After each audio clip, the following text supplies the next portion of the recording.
Hi, this is Outlaw Bookseller, Stephen Lee Andrews, author of 100 must-read science fiction novels.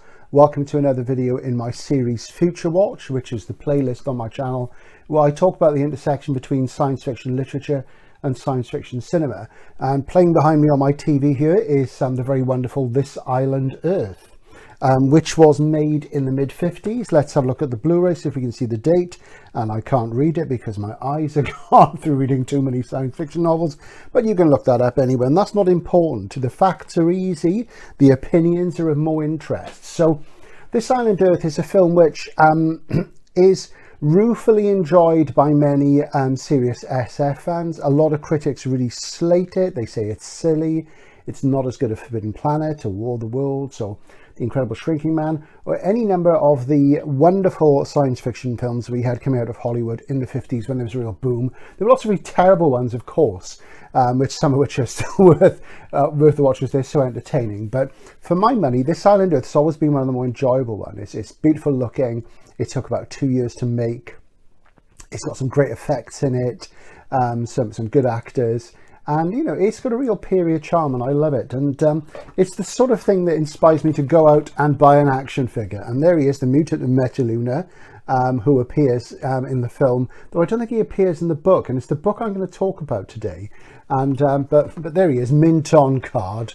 You've got to love him with his exposed brain case, haven't you? You know, he's just a total bem, bug-eyed monster. That's what you want.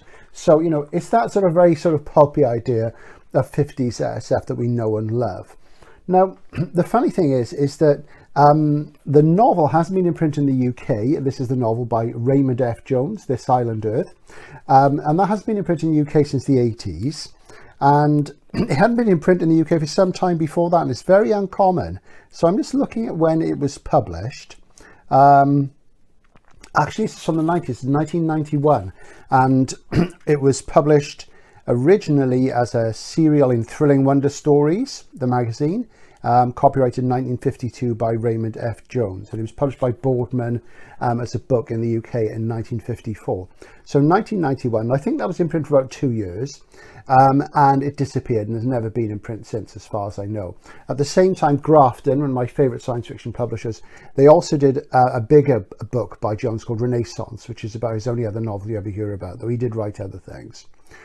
Back in 2004, when I was approached by A&C Black, the reference division of Bloomsbury, to write my book 100 must-read science fiction novels with my good friend Nick Renison, you know, obviously there was the job of picking 100 books that we felt were inspiring, and the whole point of the book was not to do a best over a top, but to pick 100 novels that, if you read them all or read about them, would give you a really good idea of what the science fiction genre was.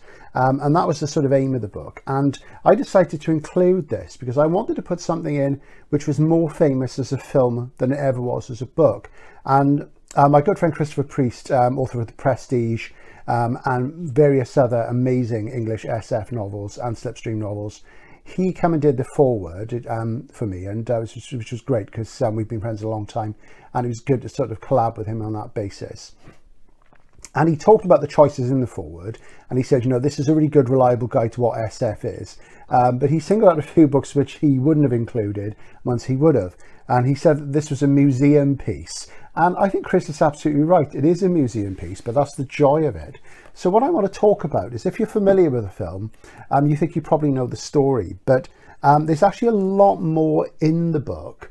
And just to recount it briefly, the story you'll be familiar with from the film is about a scientist called Dr. Carl Meacham, who gets a mysterious sort of catalogue through the post. And it's full of all electronic components that he's never heard of. And he places orders for them. They come, and he builds a machine called an interocitor. And I remember a friend of mine laughing in the pub about the word interocitor after seeing This Island Earth. It's quite a funny word for some reason.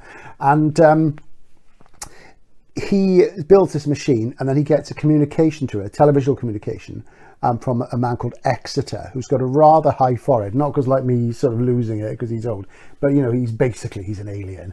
And you don't realize that straight away, but it's pretty obvious really. And Meacham goes off to work for this organisation that Exeter has set up, which is supposedly scientists from around the world who are going to save the world from war. And it goes on from there. Now, there are going to be some spoilers here, so if you haven't seen This Island Earth, I would say switch off now and come back later on. So I'll give you an opportunity to do that, and I'm going to show you now a work which was at least partially inspired by This Island Earth.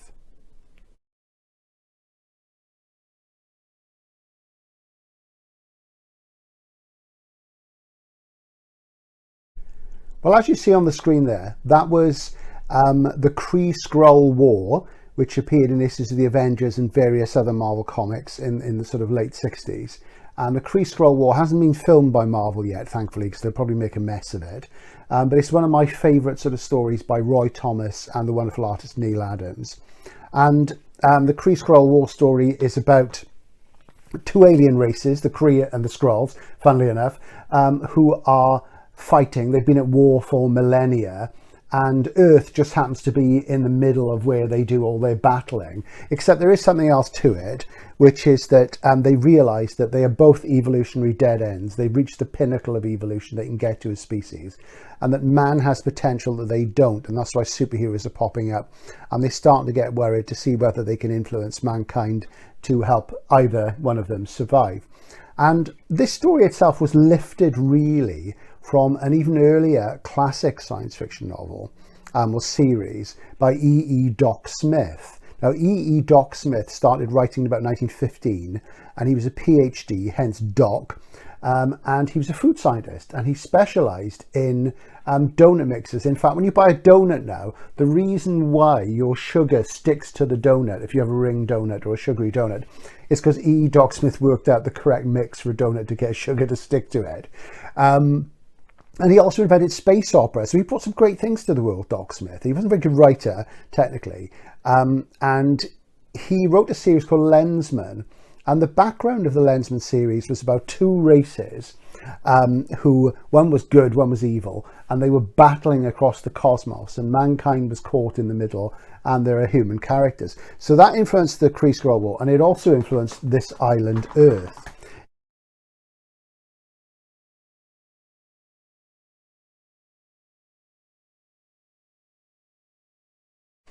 The film ends much earlier than the book. You see, the book's a relatively modest size, and I am going to give you some more spoilers about the book.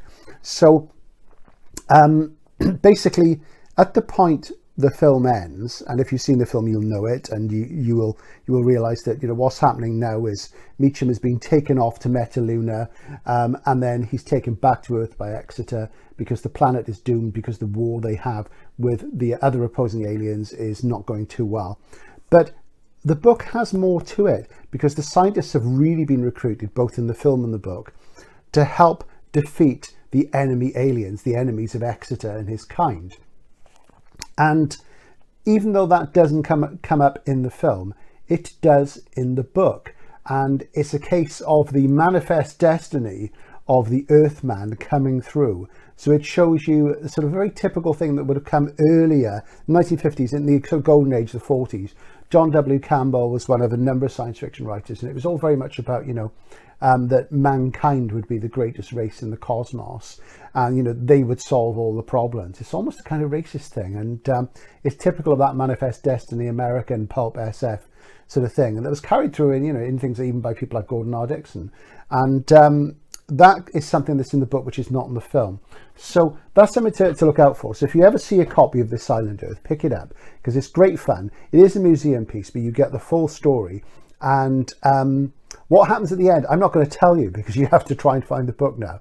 But as it's very entertaining. It's more satisfying as an end than the end of the film. And I think it's a great little neglected pulp SF novel. So that's one to watch for. So that's the secret history of This Island Earth, the fact that it was inspired by an E. Doc Smith thing, and also that it helped inspire Marvel's Kree-Skrull War. This is Outlaw Bookseller signing off for now. More SF to come.